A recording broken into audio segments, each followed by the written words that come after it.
La citoyenneté, l'égalité des sexes, le droit de disposer de son corps. Autant de revendications qui ont conduit les femmes à se mobiliser dans l'espace public. Une histoire des luttes retracée dans cette exposition à travers des photographies, des affiches ou des objets utilisés lors de manifestations. Alors, les femmes sont présentes dans la rue avant même la Révolution française, par laquelle commence l'exposition, parce que là, lors de la Révolution française, elles ont assumé justement un rôle qui est à la fois social, vont demander le droit aux subsistances et le droit aux denrées alimentaires, le droit à l'existence, d'une part, mais d'autre part, elles assument aussi un rôle politique. Elles se veulent citoyennes. Et cette question de la citoyenneté n'a cessé de jalonner les mobilisations des femmes. Une grande partie de ces œuvres est sortie des réserves de la bibliothèque universitaire d'Angers. 400 mètres de rayonnage à disposition des chercheurs, rarement ouverts au public, qui constituent le centre des archives du féminisme. Ce fonds documentaire unique devait déboucher sur la réalisation d'un musée d'ici 2 ans.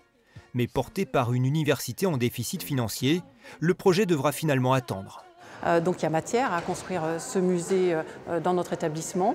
Maintenant, il faut définir le lieu, les moyens, faire le tour des partenaires et notamment des ministères qui sont en mesure de nous aider à construire ce musée qui a un coût, effectivement.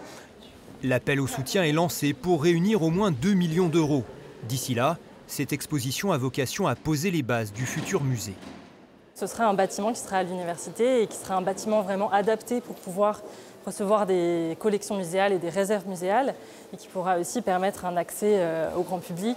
Et l'idée de ce musée, c'est vraiment de donner à voir et à comprendre l'histoire des féminismes dans toute sa globalité et dans tous les domaines de la société, puisque c'est vrai que c'est une histoire qui est quand même assez peu connue au final et assez peu enseignée. Le thème d'une prochaine exposition est déjà défini pour 2026 à l'occasion des 70 ans du planning familial.